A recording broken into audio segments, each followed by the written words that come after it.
잠깐 기도하겠습니다.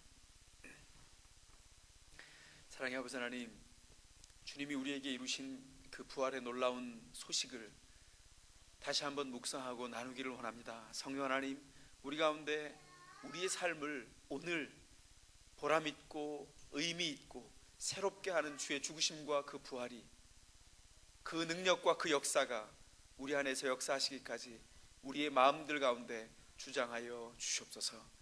감사하며 예수님의 이름으로 기도하옵나이다. 아멘. 시간 오늘 우리가 부활절을 맞이해서 주님께서 우리에게 허락하신 부활의 의미가 무엇인지를 묵상을 해보도록 하겠습니다. 우리가 서로에게 한번 인사해 볼까요? 부활절을 우리 어떻게 인사하죠?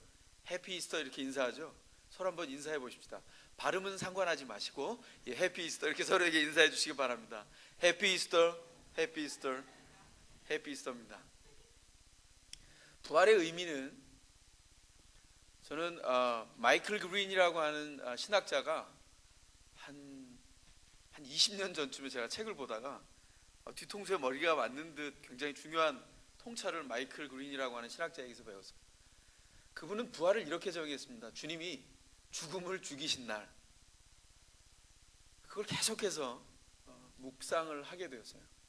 죽음을 죽이셨습니다. 그게 부활의 의미입니다. 그래서 우리가 해피 이스터라고 서로 인사할 때 그 인사 안에는 죽음이 죽고 우리에게 있는 참다운 생명이 무엇인지, 생명 가운데 있는 의미들을 서로 묵상하게 된다는 거죠. 근데 오늘날은 그렇지 않죠. 요즘은 해피 이스터라고 인사하지 않고 뭐라고 인사한다고 하냐면, 제 딸이 며칠 전에 이메일을 받았는데 거기 이렇게 써 있었습니다. 해피 에그 데이 이렇게 써 있었어요. 해피 에그 데이. 그래서 계란을 서로 축하하는 날이죠. 그래서 아주 상품 중에 올해 제가 본 상품, 작년에 못 봤어요. 제 딸이 받은 거라서 뭐 이런 상품이 나왔더라고요. 이게 초콜릿인데요. 이걸 제가 너무 아까워서 우리 성도들하고 이따 나누려고 가지고 왔어요. 근데 이게 맛이 괜찮아요. 해피 에그데이라는 겁니다. 부활절을 기념하면서 계란을 서로 나누고, 이제는 계란이 모형이 돼서 이게 마치 부활절의 상징인 것처럼 서로 인사하고 전파하고 이런 선물을 나누는데, 정작 이 문화 안에 들어있는 부활절이라고 하는 것이 문화로 바뀌어서 이 문화 안에 들어있는 원래 메시지, 원래 의미, 원래 있었던 사실에 대해서는 까맣게 잊어버리고 있다는 거예요. 그게 뭐죠? 주님이 우리 가운데 이루신 일입니다. 그래서 문화적으로 바뀌어져 있지만 주님께서 우리에게 이루신 본래의 일들을 묵상하는 일이 우리에게 훨씬 중요하다라고 하는 일이죠. 제가 잠시 설명을 할 때까지는 여기다 두겠습니다. 괜히 제가 오버하느라고 이걸 하나 먹었더니 입이 닳아서 이게 진행이 좀 불편하네요. 양해해 주시기 바랍니다. 부활절이 의미 있게 지켜지지 않는 이유가 있어요. 여러분, 크리스마스가, 성탄절이 세속의 문화로 넘어갔죠.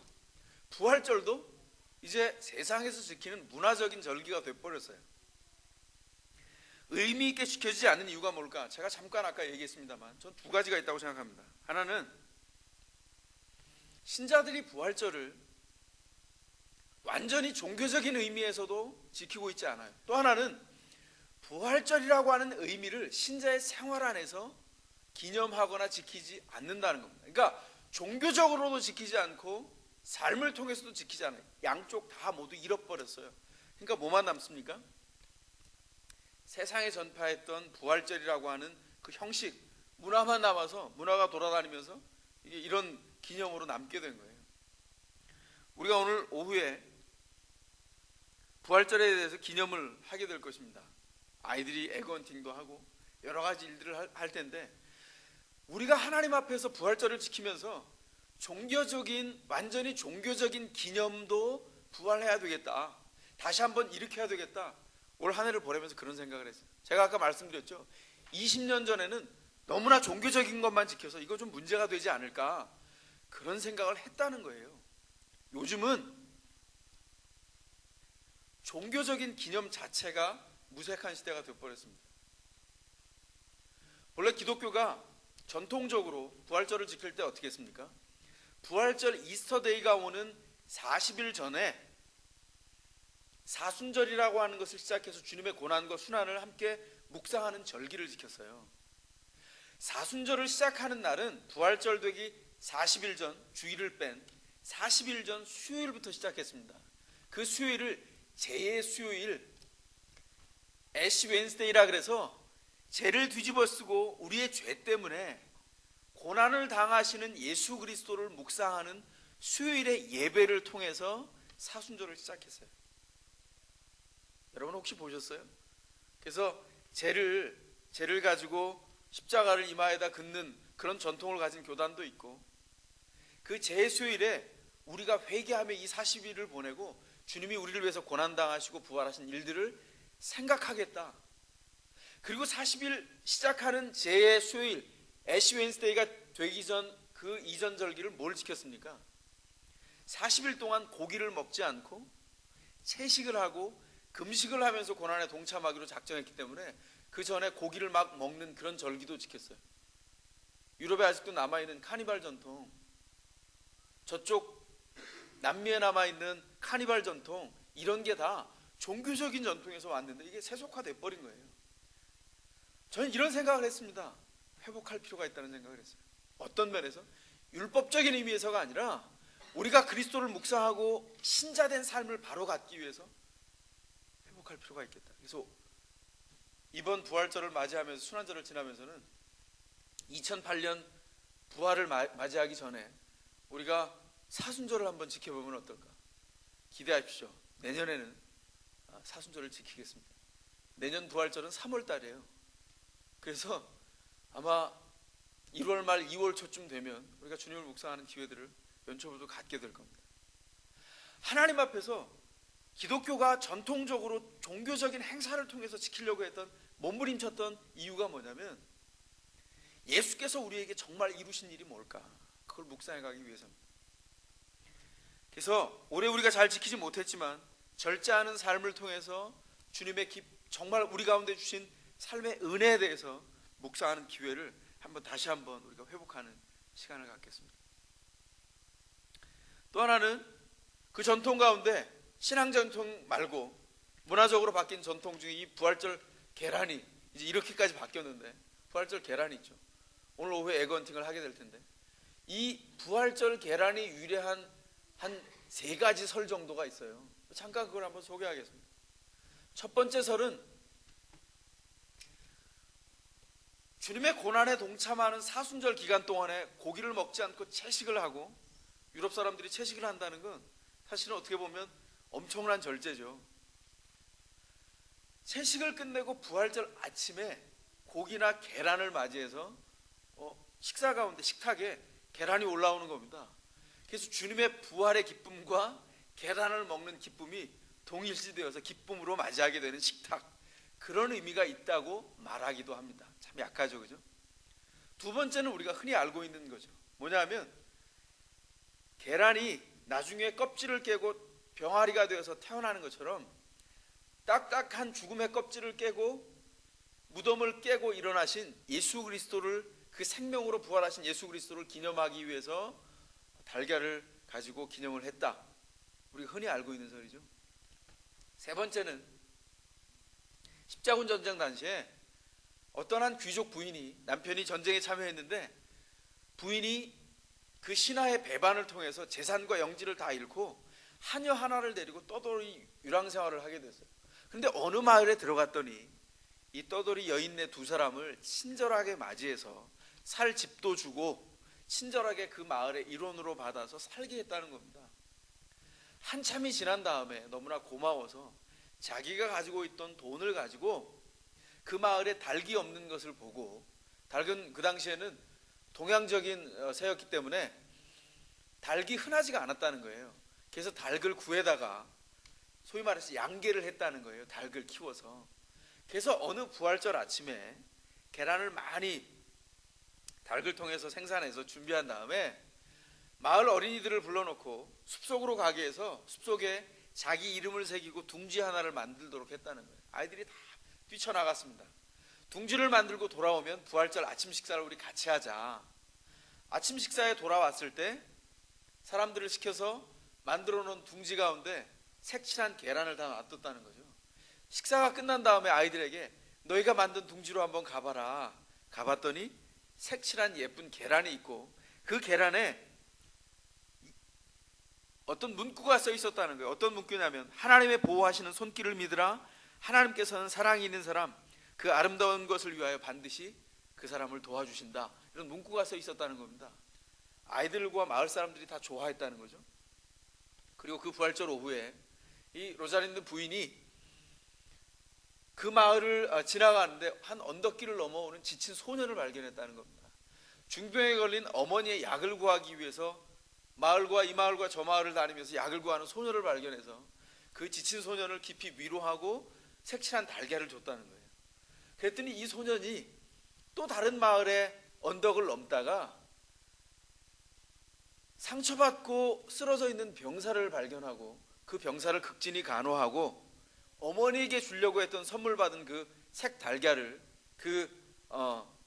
넘어져 있는 병사에게 주었는데 병사가 깜짝 놀랐다는 거죠. 그 계란에 써 있는 문구가 다름 아닌 자기 집안의 가훈이었다는 거예요. 그래서 자기가 그렇게 찾아 헤매던 떠돌이가 된 자기 부인을 찾아서 함께 상봉하게 되는 이 아름다운 이야기가 색칠 계란 속에 남아있게 됐다는 겁니다. 어떤 게 더 신빙성이 있어 보입니까?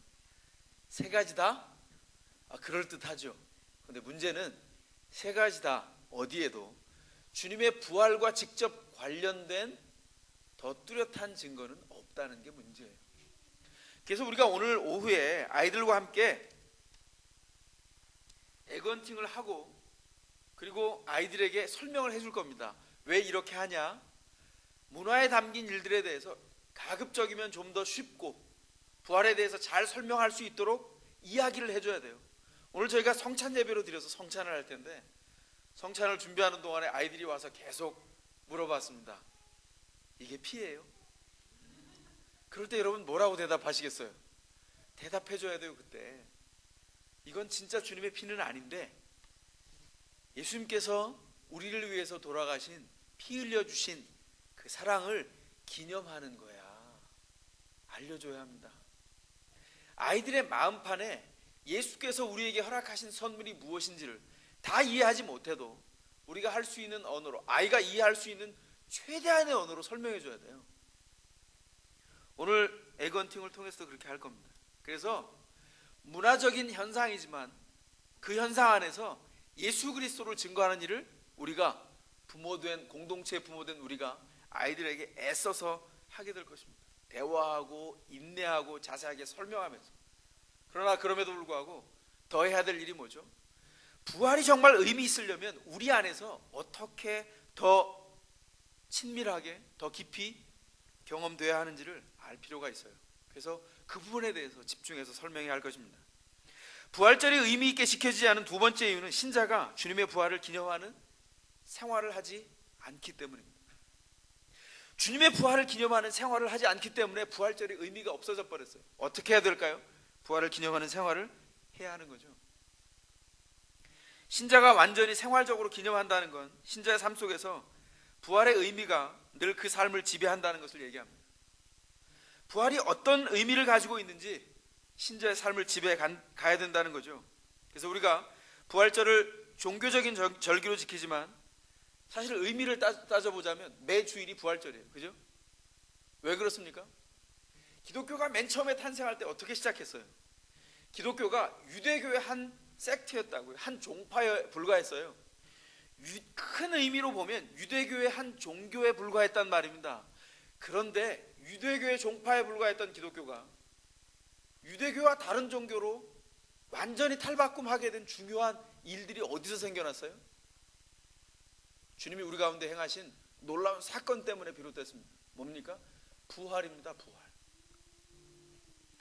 그래서 오늘 본문에 보면 오늘 본문 1절에 기록된 대로 안식 후 첫날에 제자들이 예수님이 돌아가셨다고 생각하고 묻혀졌다고 생각하는 무덤에 가서 주님의 죽음을 기념하려고 작정했어요. 기독교가 다른 종교와 다른 부분이 어디 있습니까? 십자가라고 하는 놀라운 특징이 있지만 또 다른 중요한 특징은 부활에 있습니다. 다른 종교들은 빈 무덤을 기념해요. 무덤을 기념해 죽음을 기념합니다. 그러나 기독교는 빈 무덤을 기념합니다. 무덤이 비었어요. 근데 그 일이 언제 일어났습니까? 안식 후 첫날에 일어났다고요. 그래서 이전에는 유대인처럼 안식일을 지켰던 기독교인들이 주님이 부활하신 것을 기념하기 위해서 점점 안식일에 모이는 것이 아니라 예배의 날을 주님이 부활하신 날 안식 후 첫날에 모이기 시작했어요. 그리고 그 주일이 부활의 날이 우리의 예배일이 된 것입니다. 그러므로 유대교가 아니라 기독교가 된 중요한 출발점이 어디 있었냐면 부활에 있었어요. 주님이 죽음 가운데서 생명으로 변화시키는 놀라운 일들을 행한 그 일을 통해서 안식 후 첫날에 부활하신 이 일을 통해서 우리의 본질이 바뀌어버렸습니다. 우리가 알지 못하던 순간에. 이것이 부활의 유래입니다. 주님을 어떻게 기념하게 되는가? 매 주일 주님 앞에서 부활의 날들을 기념하는 것입니다. 그래서 어떻게 보면 부활절 절기를 1년에 한 번 오늘 이렇게 지키지만 사실은 의미로 따져보자면 1년 동안에 52주 매주가 부활절인 거예요. 어떻게 해야 됩니까 그러면? 이 부활절, 부활의 날, 예배하는 날을 지키기 위해서 어떻게 해야 돼요? 6일 동안의 삶을 통해서 기념하는 겁니다. 뭘요? 우리가 세상에서는 죽었습니다. 그거를 점검하고 확인하고 기념하고 주일날 예배드리러 왔을 때 주님의 부활을 기념하기 위해서 어떻게 하는 거예요? 내 죽음을 여기다 내어 놓는 겁니다.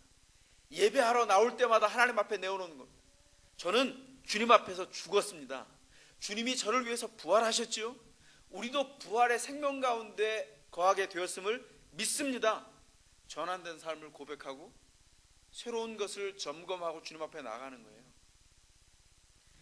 여러분, 이렇게 생명의 순환이 1년 365일 동안 6일 동안 점검하고 그 삶이 농축된 것을 가지고 주일날 와서 그 하루 예배하면서 주님 앞에 드리고 하나님 앞에 확인된 삶을 통해서 또다시 6일 동안 일터로 나가고 삶의 현장으로 나가는 이런 생명 있는 순환이 계속된다면 어떻게 될까요? 365일 그리고 52주 매주 부활을 기념하는 삶이 되는 겁니다. 세상에 나가면 즉시 경험하는 게 있어요. 뭐죠? 죽음입니다. 세상은요 우리에게 죽음의 증상들을 안겨줘요. 그게 뭐죠? 죽음의 증상이 관계가 깨진 거예요. 병드는 겁니다. 조건을 가지고 따지는 거예요. 하나님 앞에 있는 신자의 삶으로 무조건적으로 받아들여진 생명을 맛볼 수 있도록 하는 게 아니라 거긴 조건이 있어요. 실력이 있어야 되고요. 뭔가 조건이 갖춰져야 어느 정도 뭐가 있어야 받아들여져요. 즉시 깨집니다. 어떻게 합니까? 그때 신자는 이걸 경험해요. 그럼 그렇지. 세상에 나가면 알게 되는 거예요, 현실을. 그러니까 교회에서 말하는 믿음이라는 것, 이건 다 거짓말이야 라고 받는 것이 아니라 하나님께서 허락한 그 현실이 세상에서는 통하지 않아요. 그래서 어떻게 합니까?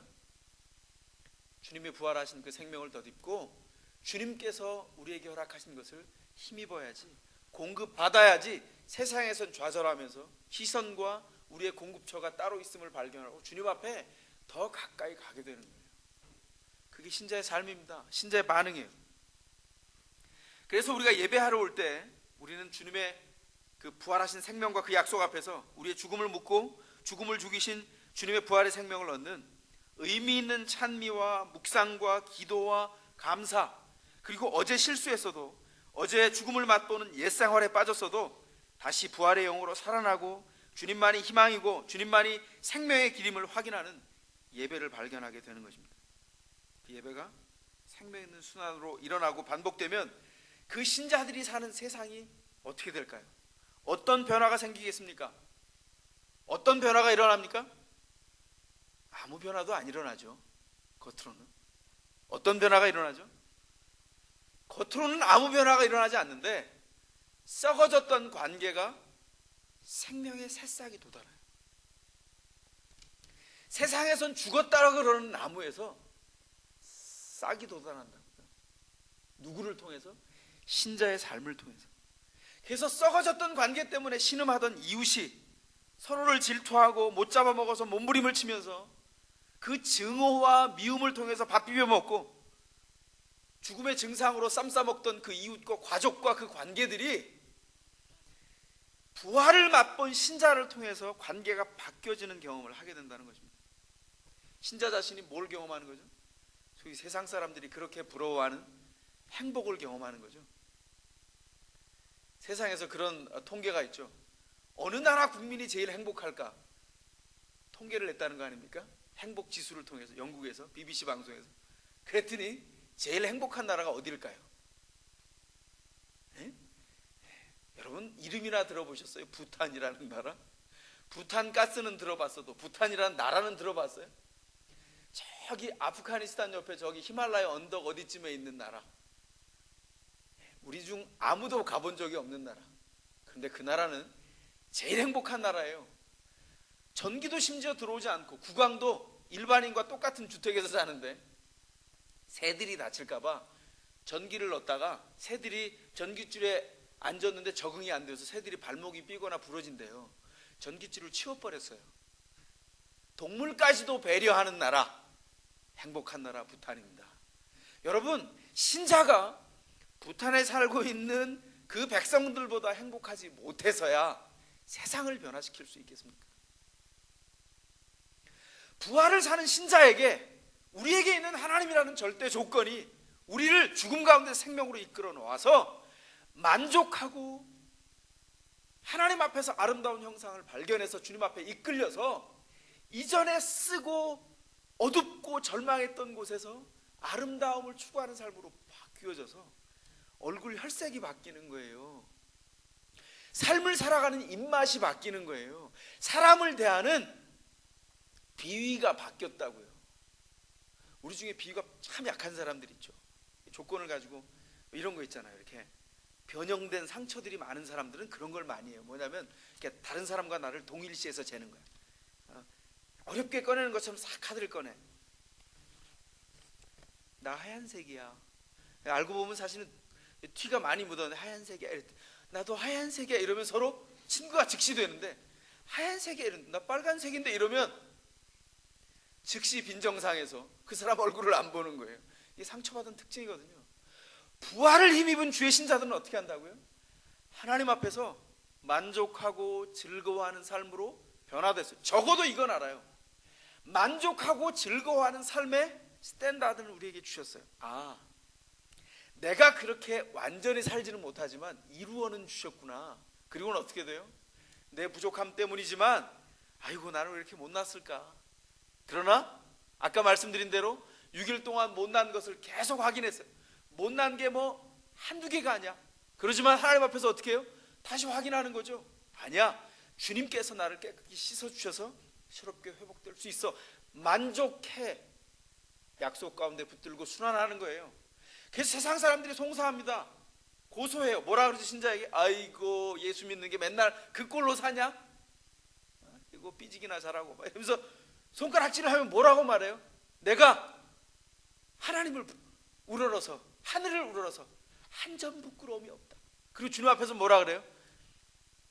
얘가 잘못 오해한 것도 사실은 진짜인데 주님 제가 뭐 한 10석점 아니 200석점 이렇게 하여간 5점 투성이지만 주님 앞에 나아가서 다시 한번 씻습니다. 회복하는 거예요. 여러분이 아무리 못났어도 세상 가운데서는요 꿀릴 게 없어요. 신자가 돼서. 믿습니까? 하나님께서 우리를 부르셔서 만족해 하셨기 때문이에요. 그리고 세상을 변화시킬 수 있는 근원이 신자에게 있습니다. 그래서 우리가 해야 할 일이 막중하죠. 뭐 해야 돼요? 하나님 앞에서 그 만족이 무엇인지, 만족할 만한 삶의 내용이 무엇인지 파고들어서 알고 느끼고 맛보고 자라가는 거예요. 그걸 뭐라 그런다고요? 생활을 통해서 기념하는 부활의 사람들이라는 겁니다. 주님 앞에서 이 부활을 기념한 사람들이 있다면 어떻게 돼요? 세상은 겉으로는 변화되지 않습니다. 그러나 그 안을 보면 그 신자를 만나는 모든 관계마다 변합니다. 여러분 제가 말씀드렸죠? 살아왔더니 뭐가 이렇게 재밌게 생기는 거야. 예수 안에서. 제가 늘 자랑하지만 제 가족들 다 제가 혁명 1세대잖아요. 예수 처음 믿어서. 제가 전파 안 했다면 가족들이 예수를 믿었겠어요? 그러나 그 일이 어렵단 말이에요. 거기에 있는 것이 불편하고 괴롭고 짜증나는 일이에요. 어떤 때는. 그러나 거기 서 있었더니 어떤 사람은 장애를 입고 어떤 사람은 그 장애 때문에 상처가 너무나 심한데 그 사람들을 가족으로 둔 제가 그 사람 가운데 가서 서 있었더니 그 사람들이 변하더라는 거예요. 아직도 진행형입니다. 우리에게 준 이웃들이 있어요. 그 이웃들 옆에 가서 있었더니 세월이 지나니까 변하더라는 거예요. 왜 그렇습니까? 하나님은 변하지 않는데 세상 사람들은 그 변하지 않는 하나님을 볼 재간이 없어요. 신자들은 영의 눈을 떠서 하늘로 열린 현실을 보잖아요. 그래서 뭘 해요? 주님 앞에 나아가서 그걸 보여주는 겁니다. 세상 사람들에게. 뭘로? 우리의 삶을 통해서. 어떤 삶? 주님의 부활을 기념하는 우리의 삶을 통해서. 그럼 우리는 어때야 돼요? 예전에는 못났는데 이제는 잘난 사람으로 조금씩 변해가는 거죠. 예전에는 절망 가운데서 얼굴이 펴지지가 않았는데, 어떤 성능 좋은 다리미로도 펴지지가 않았는데 주님을 만나서 그 약속 때문에 주님 앞에 자라가고 그 맛과 달콤함 안에서 주님 앞에 나아감으로 점점점 바뀌는 거예요.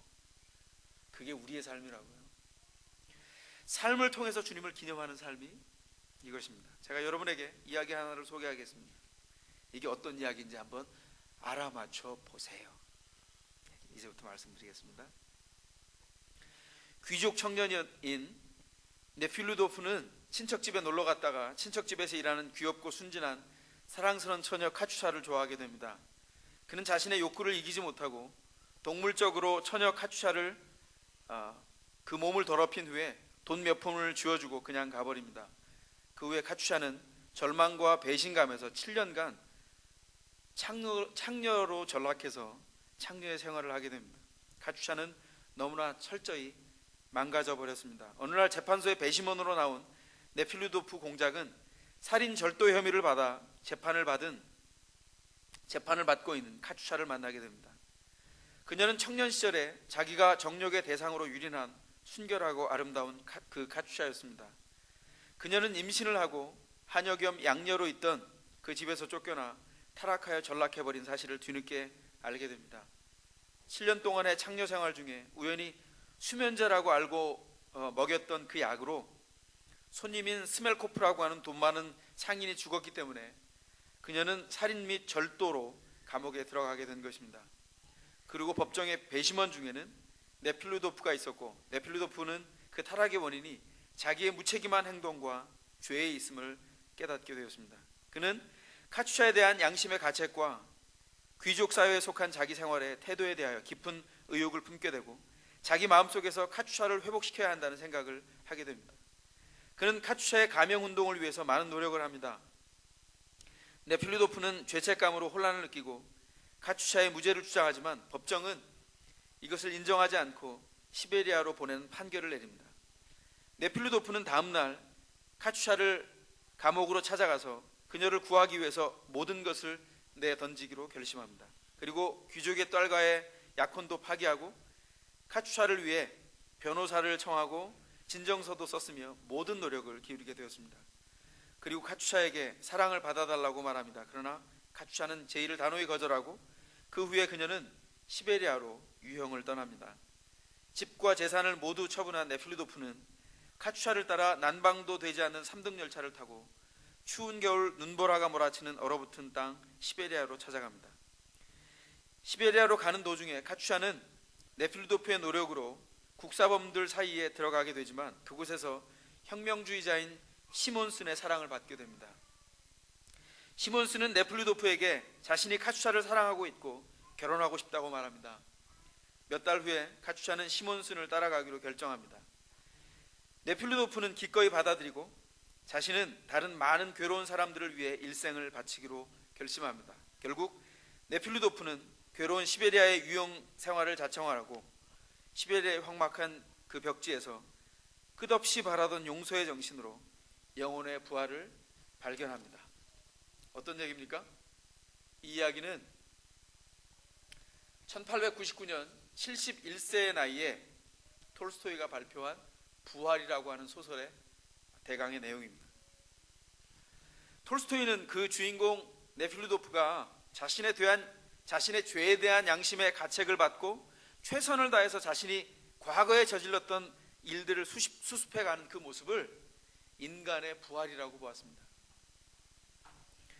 저는 이 톨스토이의 이 부활이라는 소설을 통해서 신자가 생활을 통해 어떻게 부활을 기념할 수 있는지 한 경우, 한 케이스를 제시받을 수 있다고 생각합니다.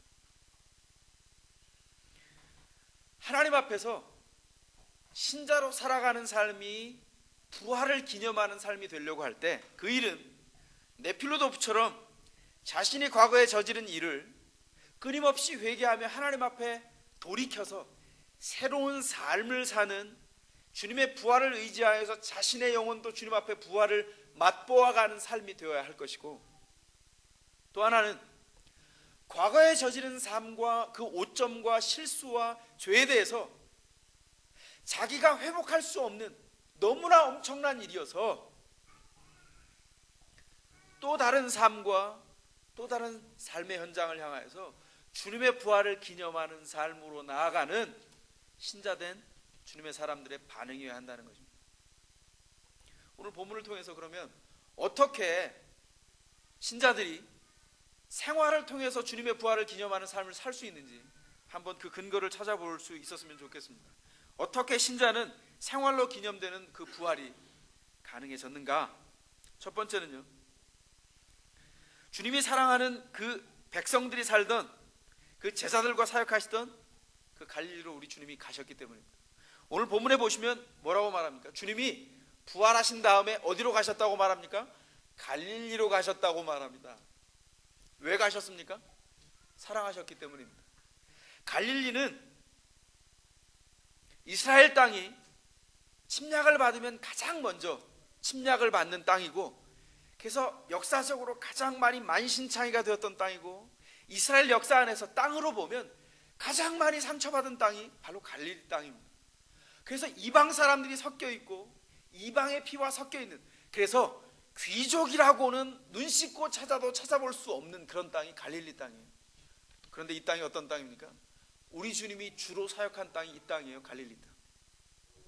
남들이 쳐다보지 않는 땅, 조건을 가지고 보면 손가락질 하던 사람들이 대부분 살던 땅, 그 땅이 우리 주님이 주로 사역하던 땅이에요.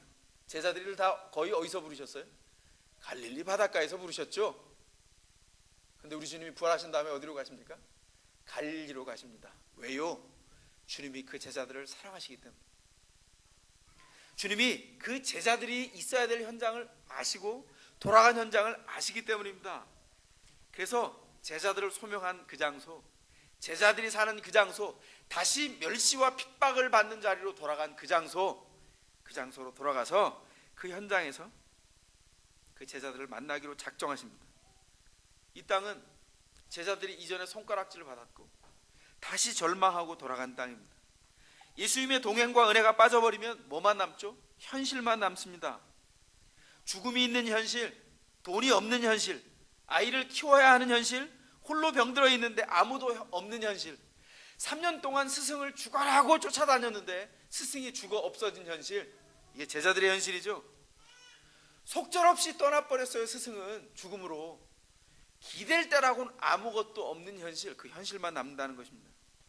예수님의 동행, 하나님의 임재가 빠지면 하늘이 열린 현실이 보이지 않아요. 그러면 어떻게 된다? 절망하게 됩니다. 왜 그렇습니까? 죽음의 눈으로는 절망을 볼 수밖에 없기 때문입니다.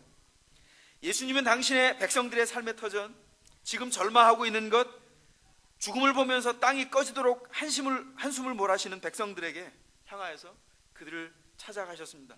그리고 뭘 하셨습니까? 샬롬을 선언하셨죠. 제가 몇 주 전에 말씀드렸습니다. 주님이 샬롬을 선언하신 것은 뭐라고요? 주님의 백성들을 찾아가서 뭐 한 거라고요? 까꿍 그렇게 얘기한 거라 그랬잖아요. 그죠? 놀라운 일이라고요. 그런데 이것이 우리 주님께서 그 백성들을 찾아가셔서 절망에서 희망으로 한꺼번에 끌어올릴 수 있는 깍공이 될 수 있었던 이유가 뭐예요?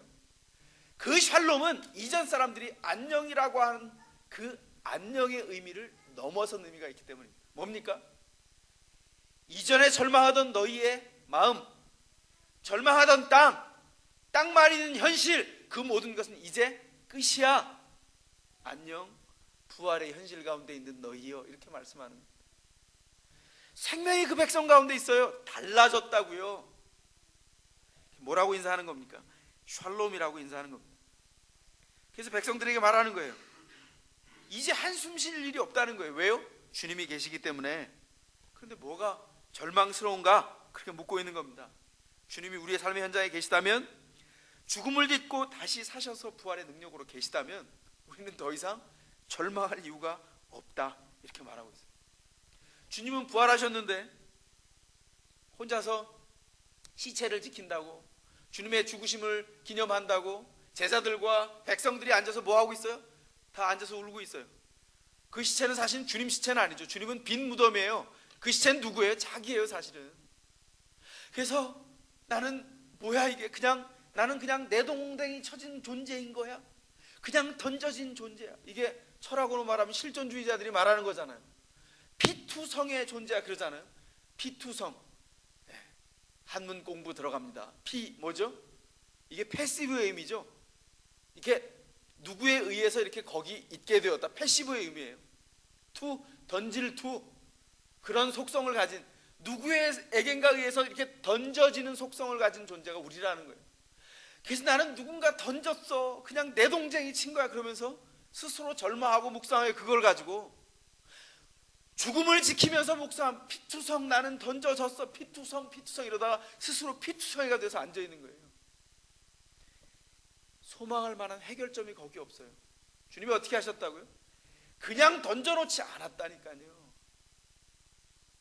거기에 어떻게 하셨다고요? 우리가 피투성이가 돼서 앉아있다고 생각하는 갈릴리로 주님이 어떻게 했어요? 찾아오셨어요. 그게 복음입니다. 주님이 찾아오셨어요. 기억하십시오. 우리의 삶에 주님이 살아계십니다. 갈릴리로 오신 주님의 부활은 우리에게 준 주님의 결정적인 선물이에요. 생각해 보십시오. 성육신이 뭐죠? 주님이 우리의 삶을 알아서 우리의 삶의 현장인 갈릴리로 육신을 입고 들어오신 거예요. 그럼 부활은 무엇입니까? 그런 의미에서 부활은 다시 우리의 갈릴리로 오신 겁니다. 생명을 완전히 회복하셔서 우리에게 주어져야 될 생명으로, 완전한 생명으로 우리 가운데 다시 오셨어요. 더 이상의 전환은 없습니다. 다시 말해서 우리가 사는 갈릴리 그 어느 곳에도 주님은 계세요. 어떤 주님이요? 부활하신 주님이, 생명으로 부활하신 주님이, 더 이상 절망할 수 없도록 만드신 주님이, 우리의 죽음에 대한 게임을 완전히 끝내놓으신 주님이 거기 계시다고요. 어디요? 우리의 삶의 현장에, 여러분의 삶의 현장에 계시다는 거예요. 어떻게 해야 됩니까? 이 절망하려고 하는 카드를 다 어떻게 해야 돼요? 이제 써서 폐기 처분해야 돼요. 더 이상의 절망은 없습니다. 왜냐하면 주님이 우리의 문제를, 죄의 문제를 근본적으로 해결해 놓으셨기 때문입니다. 그런데 주님이 우리의 갈릴리로 다시 오시기 위해서, 그 부활을 경험하시기 위해서 통과한 장소가 있어요. 어디죠? 우리의 갈릴리로 오시기 위해서 갈보리를 통과하셨어요. 그 고난의 십자가를 지셨다고요. 우리의 죄를 위해서. 아이들이 궁금해했던 피 흘리시고 자기의 몸을 찢으시는, 우리가 왜 그러셨는지 알 수 없는 그 깊이의 사랑으로 우리를 사랑해 주셨다는 겁니다. 왜 십자가에 오르셨나? 그 질문에 대해서 여러분 대답 가지고 계세요? 대답은 큰 걸로 하나 가지고 있죠. 우리를 사랑하셨기 때문에, 성경이 말하니까. 그러나 정말 왜 그러셨는지 우리는 알 수 없어요. 하나님의 사랑은 너무나 넓고 깊어서 우리가 헤아릴 수가 없다고요. 그래서 성경을 통해서 주님을 발견하고 묵상해 가는 동안 우리가 뭘 발견하죠? 계속해서 감탄해요. 사랑이 얼마나 깊은지, 얼마나 넓은지. 아니, 저는 깨닫지도 못했는데 주님 여기까지 사랑하신 거예요. 인생을 더 살아가면 살아갈수록 우리의 상처가 깊거나 우리의 상처가 회복할 수 없다고 생각하고 판단하면 할수록 그때 주님을 만났을 때 우리는 발견해요. 우리의 가장 낮은 자리에서도 우리를 회복할 수 있는 모든 사랑의 권능과 그 힘이 주님의 가슴에 있었다는 것을 발견하고 주님 앞에 감탄하게 된다고요. 네? 여러분 제 얼굴이 행복해 보이지 않으세요? 이게 그냥 잘생긴 게 아니라 행복하게 보여서 그런 거라는 걸 여러분 아시죠? 왜 그런 거예요? 주님이 바꿔놓으셨기 때문이에요. 주님의 사랑은 질리지가 않아요. 왜요? 우리를 향한 사랑이 포기가 없기 때문입니다. 그 깊이를 감히 우리가 헤아릴 수 없기 때문입니다. 그 사랑 안에 우리가 있다는 것입니다. 그래서 세상의 사랑은 조건을 가지고 사랑해서 지치거나 피곤한데 주님의 사랑은 조건이 없어서 깊이를 알 수 없어서 사랑하면 할수록 어떻게 돼요? 그 사랑이 우리 가운데 기쁜 소식인 것을 알게 된다는 것입니다. 그렇다면 어떻게 이 신자의 생활로 기념되는 이 부활이 가능해졌나? 두 번째 이유는 예수님이 갈릴리로 가셨는데, 우리의 갈릴리로 오셨는데 어떻게 오셨다고 말합니까? 7절입니다. 너희보다 먼저 가셨다고 말합니다.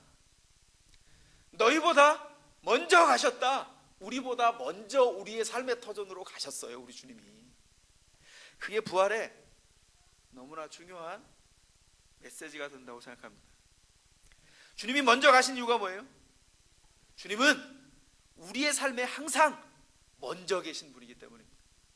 주님은, 그래서 이걸 기억하는 게 중요합니다. 주님은 우리의 탄생보다 우리의 삶의 자리에 먼저 계셨어요.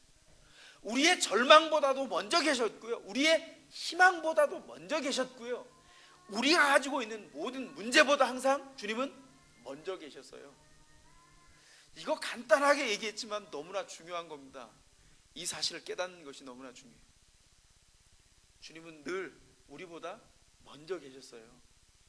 그래서 주님 앞에 나아가면 그분이 먼저 해결해 놓으신, 주님이 먼저 마련해 놓으신 사랑의 품이 있고, 주님이 먼저 걸어가셨던 길이 있고, 주님이 먼저 마련해 놓으신, 우리가 애쓰지만 따라가면 인생이 무엇인지를 알게 하는 길이 열려 있다는 겁니다. 이게 부활하신 주님이 우리에게 주신 부활의 비밀이요 열어놓으신 길입니다. 믿습니까? 그렇다면 우리가 서야 될 것이 뭘까요? 이 사실 가운데 서야 한다는 거예요. 우리가 경험하는 세상은 악으로 넘쳐나죠. 폭력과 몰인정과 조건과 욕망과 술수와 비인격적인 속임수로 우리들의 존엄을 파괴하는 것 세상에 다 있습니다. 우리가 상상하는 것을 넘어서서 우리를 파괴하는 모든 아이템들이 다 있어요. 세상에 나가면 우리는 죽음을 경험합니다.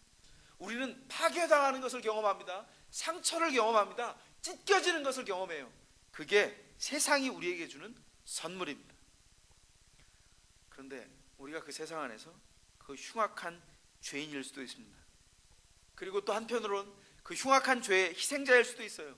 자세히 들여다보면 우리는 누군가에게 가해자일 수도 있고, 우리는 누군가에게 폭력을 휘두르는 피해자, 폭력에 휘둘림에 희생을 당하는 피해자였을 수도 있습니다. 그러나 어떤 상황과 형편과 우리의 죄와 실수와 치욕과 한숨의 자리도 주님이 회복하시기 위해서 거기에 주님이 먼저 계셨다는 사실을 잊지 마십시오. 주님은 우리보다 항상 먼저 계셨습니다. 지난 한 주간 동안 제가 철학자 그 하씨 가문의 그 인물이 있어요. 이대거라고요. 이대거라고 하는 사람을 계속 묵상했는데요, 그 사람은 왜 그렇게 불행했을까 묵상하면서 세상의 사람들이 모르는 것이 있다는 것을 계속해서 확인합니다. 뭘까요? 주님이 먼저 계신 자리를 확인하지 않아요. 그러면 인생은요 죽음밖에 발견할 것이 없습니다. 주님은 우리보다 항상 먼저 계셨습니다. 우리는 스스로 사악하게 더럽혀진 양심을 깨끗게 할 능력이 없습니다. 그러나 주님이 먼저 하셨습니다. 이것이 부활하신 주님을 경험하는 신자가 자신의 죄를 깨끗게 하신 주님을 통해서 얻는 선물입니다. 제가 아까 소개해드린 톨스토이는 부활이라는 소설을 통해서 신자가 어떻게 주님을 기념하는 생활을 경험할 수 있을까 한 예를 보여주었습니다. 그러나 이것이 소설인 이유는 현실을 통해서 흔히 발견되지 않기 때문입니다. 네필루도프가 현실에는 많지 않다는 거예요. 세상에는 카츄샤만 넘쳐나요. 신자의 생활은 부활을 기념하는 삶입니다. 우리 주변에서는 제발 그래서 이런 네필루도프가 많이 발견됐으면 좋겠습니다. 무슨 말입니까? 발견되지 않나 세상을 핑계대고 남 핑계대지 말고 우리가 먼저 신자된 자로 잘 살자는 거예요. 우리에게 있는 죄의 문제의 씨름을 회복하고 부활의 사람으로 먼저 살아내자는 겁니다. 마크 트웨이는 이렇게 얘기했습니다. 거짓말이 지구 한 바퀴를 도는 동안 진리는 겨우 구두끈을 메고 있다. 재밌는 말이죠. 마크 트웨이는 이런 말들을 되게 많이 했습니다. 저는 부활절을 상품으로 만드는 죽음의 문화를 묵상하면서 그 죽음의 문화가 지구를 한 바퀴를 돌 때 신자가 제대로 살지 못해서 부활절이 문화로 변해가는 동안에 부활하신 주님의 진리는 이제 겨우 신자의 삶을 통해서 구두끈을 메고 있을지도 모르겠다, 그런 상상을 해보게 되었습니다. 그러나 천천히 가더라도 진리가 죽은 것처럼 느껴지는 세상에 살더라도 우리가 신자된 삶을 기념한다면 부활하신 주님을 예배하는 사람들은 그만큼 주님 앞에 더 돌아오게 될 것입니다. 부활하신 주님을 기념하십시다. 이것이 우리 안에 있는 신자된 삶의 목표이기 때문입니다. 저와 여러분이 존경에 맞지 않는 유진 피터슨 목사님의 묵상의 말로 말씀을 맺겠습니다. 신자의 목표는 가능한 한 편안하게 사는 것이 아니라, 잘 들으세요. 신자의 목표는 가능한 한 편안하게 사는 것이다가 아니라 신자의 삶의 목표는 최대한 깊이 있고 철저히 사는 것입니다.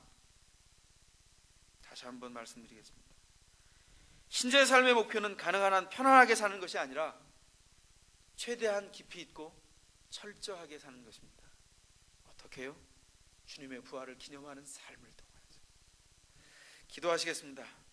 하나님께서 2007년 부활절을 기념하면서 우리가 인생 전체를 통하여 이 땅이 그렇게 고대하는 영혼의 부활과 삶의 부활을 이끌어내는 네필루도프가 되고 네필루도프보다 훨씬 더 뛰어난 신자가 되어서 하나님 앞에서 이 땅에 있는 신자의 삶을 보게 하는 놀라운 삶이 우리 안에 만들어지도록 우리를 주님 앞에 드리는 그런 기도를 하겠습니다. 주님, 주님의 부활을 기념하는 생활을 사는 신자 되기를 소원합니다. 그렇게 기도하십시다.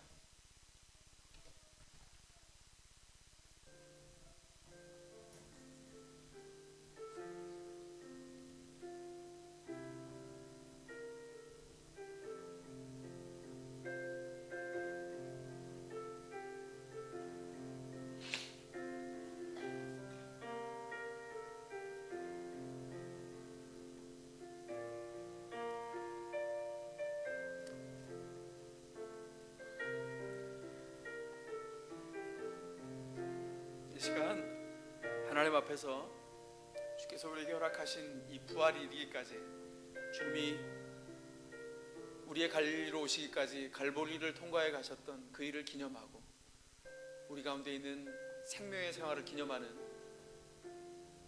성찬식을 주님 앞에 드리도록 하겠습니다. 우리 금교성 목사님 앞으로 나와주시기 바랍니다. 우리가 포도주와 잔을 통해서 주님이 우리에게 찢으신 주의 몸과 우리에게 흘리신 피를 기념하는데, 우리가 사실 실제 포도주를 쓰지는 않습니다만 세상이 술을 마시는 것과 신자가 주님 앞에서 이를 기념하는 것은 다릅니다. 세상은 자기들의 시름을 잊기 위해서 마시지만 우리는 주님의 생명을 기념하기 위해서, 기억하기 위해서 주의 잔을 함께 듭니다.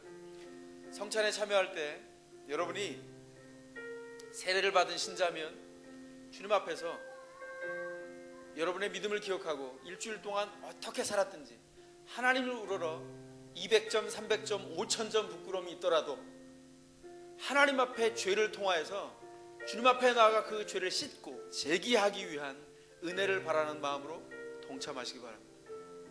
아직 세례를 받지 않았고 믿음의 고백이 세례를 통해서 통과하지 않은 분이라면 절제해 주시되, 말씀을 듣고 주님 앞에서 기억하면서 예수 그리스도의 살과 피가 나를 영원한 생명으로 인도해 갑니다 라고 하는 믿음이 생겼다면 그분은 이 살과 떡에 참여하셔도 괜찮습니다. 하나님 앞에서 주님의 살과 피를 의지하여서 영원한 생명을 얻는 것을 믿는 모든 자가 이 성찬에 동참할 수 있습니다. 먼저 기도하고 성찬 가운데 나아가겠습니다. 기도하시겠습니다.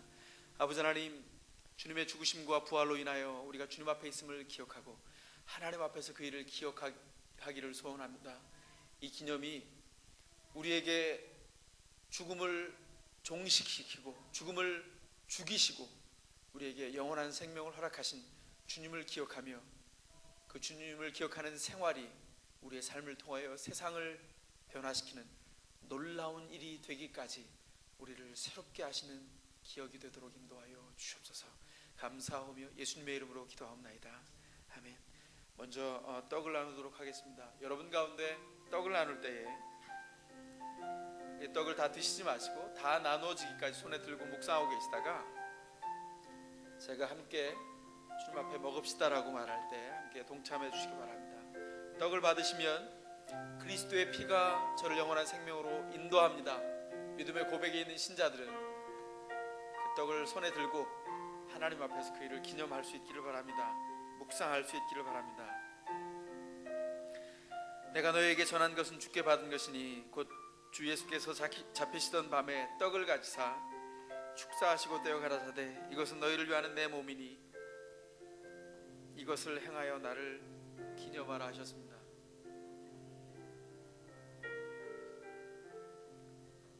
주님이 찢으신 살이 우리를 영원한 생명으로 인도해가는 생명의 약속임을 기억하고 주님을 기념합니다. 떡을 받으실 분들은 주님이 우리에게 허락하신 놀라운 은혜에 동참하면서 주께서 우리에게 이루신 일들을 묵상하시기 바랍니다.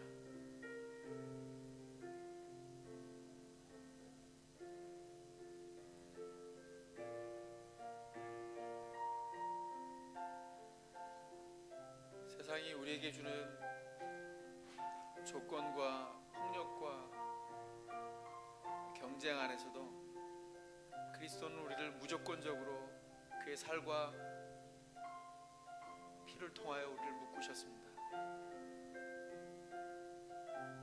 주님이 우리를 묶어놓으신 놀라운 그 피에 동참해 갈 수 있기를 원합니다. 저 뒤에 있는 교사들 혹시 누가 있으면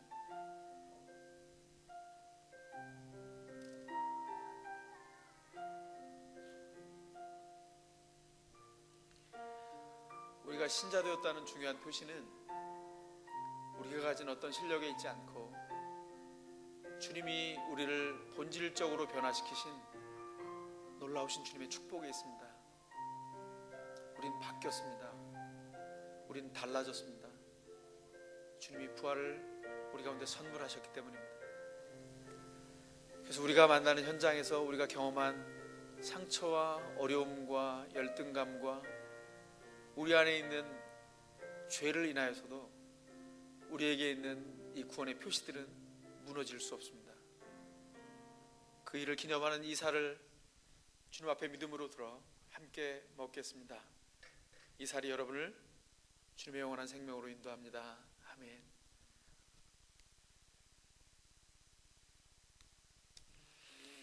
이제 주님의 잔에 동참하도록 하겠습니다. 이 잔은 주께서 우리를 위해서 흘리시는 주의 피입니다. 그 목사님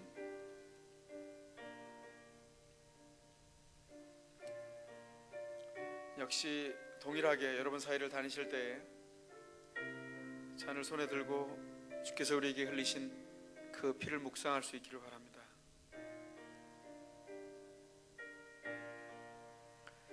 식후에 또한 이와 같이 잔을 가지시고 가라사대 이 잔은 내 피로 세운 새 언약이니 이것을 행하여 마실 때마다 나를 기념하라. 주님이 말씀하셨습니다. 예수 그리스도를 기념하는 이 피가 우리에게 언제까지 필요할까요? 우리의 영혼의 피가 세상을 능히 견디기까지 주님의 보혈로 우리 영혼이 채워질 때까지 우리에게는 이 피가 필요합니다. 그 구원은 단번에 이루어 주셨지만 그 은혜는 우리 가운데 영원히 지속하기 위하여 그 권능으로 우리를 묶으시기 위해서 주님은 당신이 흘린 그 피를 기념하라고 우리에게 말씀해 주셨습니다.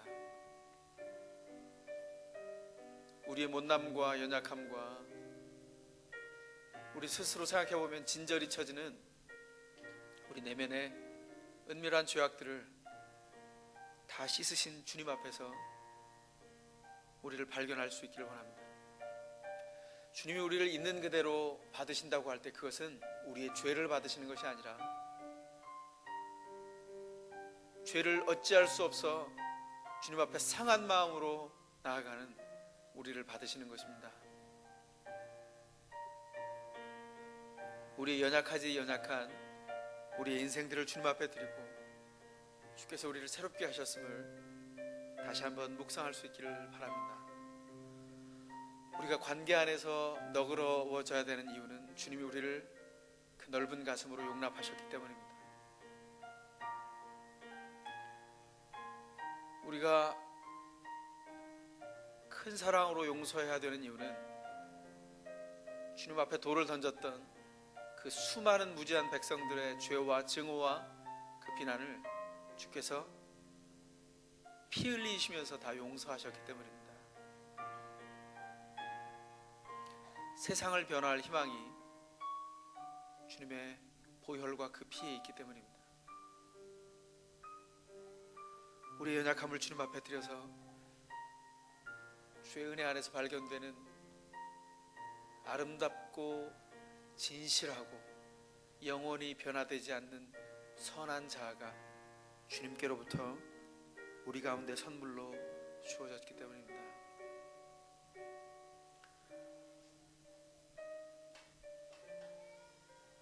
이 피를 묵상하며 주님 앞에 잔을 들겠습니다. 우리를 위해 흘리신 이 보혈이 우리를 영원한 생명으로 인도합니다. 아멘. 기도하시겠습니다.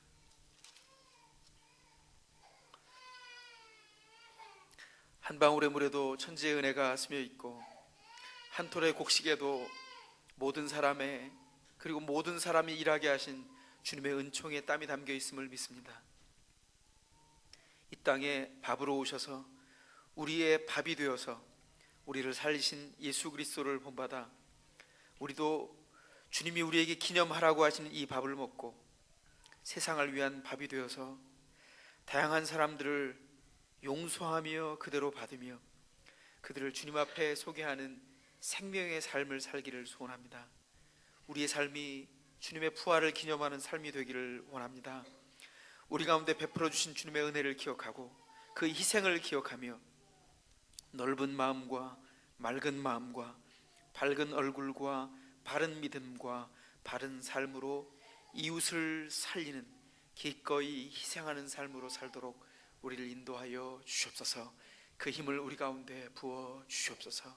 예수 그리스도의 이름으로 기도하옵나이다. 아멘. 이 시간 그 자리에 일어나서 하나님 앞에 부활을 기념하고 주께서 우리에게 허락하신 이 승리가 우리의 삶을 주저해 갈 수 있기를 원합니다. 묻겠습니다. 여러분에게, 여러분 아직도 실패자입니까? 대답하세요. 이럴 땐 아니요죠. 뭔 아멘이야. 실패자입니까?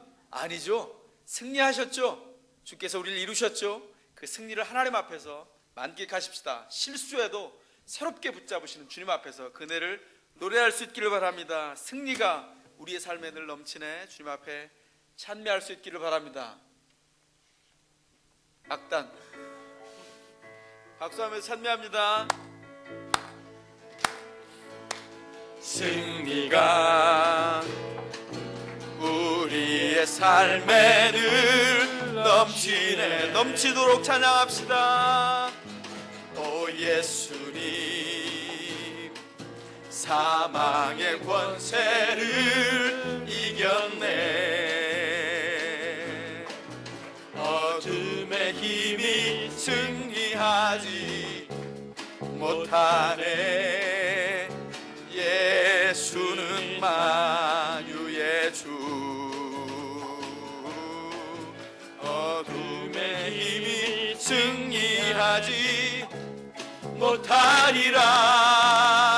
예수는 주, 예수는 주, 예수는 주, 예수는 만유의 주. 승리가 우리의 삶에는 넘치네. 승리가 우리의 삶에는